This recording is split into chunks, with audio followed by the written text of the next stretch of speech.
Hello guys, ito yung dates guys, ginawa ko kasi marami siya. Ito siya, pagka manibalang pa lang, parang ganito yung kulay niya. Ayan, medyo ano pa siya, dilaw. Tapos, ayan, pinahinog ko siya, nilagay lang sa tray. Ganun lang siya kasimple guys. Yung iba, iniisip nila na nilalagyan ng sugar, no. Ganito yung pag ano ng dates. Yung presko ito na dates, ginawa ko. So, ganyan siya. So, ang gagawin dito, ilagay mo lang siya sa isang tabi. Hayaan mo lang siya hanggang siyang mag-dry siya. Individual siya ito. Hindi siya naka-process. Pagdating sa atin, sa Pilipinas, minsan nagpapadala ko dito, pwedeng tutubo yung buto nito. Ganito lang kasimple ang guys, yung pagpatuyo ng dates. Umpisa siya, ang bango na niya, umpisa nito, manibalang pa. Talagang dilaw ang kulay niya. Kung hilaw naman, green siya. Pag nadilaw na, it means manibalang na siya. So, i-harvest mo na. Tapos, ilagay lang sa tray. Hayaan mo lang. Hanggang maganyan na yung kulay niya. Ayan, Ito, medyo ano pa siya, Ito, medyo alanganin pa siya. Yan, ganito, dito banda, Yan, ganyan siya. So, sa katagalan yan, maging ganito na yung kulay, Ito na yung tuyo na. Ito na una kasi ito. Ayan. Yan. Ito na yung na. Pwede na siyang ilagay sa plastic or sa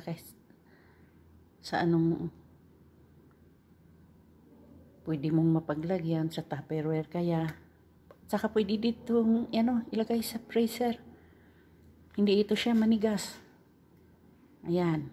Yan, hayaan ko lang ito siya. Tapos, ang ginagawa ko nito, kasi marami dito, pag nag-package ako, sinasama ko siya, pinapadala ko. Mabuti na lang. Makakain naman yung iba na hindi nakatikim ng dates, mga kapitbahay. Pinagbibigyan ko sa amin din, ganun. Saka kung ito, magsasawa ka guys, pwede mo siyang gawing palaman. Madali lang siya. Ang gagawin mo dito, tatanggalan mo ng buto at balat. Kagaya nito, ganito. Ito, tanggalin mo ito. Yan. Tapos, mabalatan siya ito. Madali lang siyang balatan. Pagkatapos mo mong balat, tanggalin mo yung buto. At saka, lagyan mo siya ng, tawag nito, yung star margarine. At lutuin mo siya para hindi masyadong matamis. Kasi ito, super katamis na siya. Yan, halongkatin mo lang ng halongkatin or imimix mo lang siya hanggang medyo matuyo na siya, parang medyo oily. Ayan, masarap na palaman yan. Pwede mo ring ilagay butter, depende sa'yo. Ang dito kasi ginagawa, karamihan kasi mahilig sila ng hamos tinatawag nila yung yung process na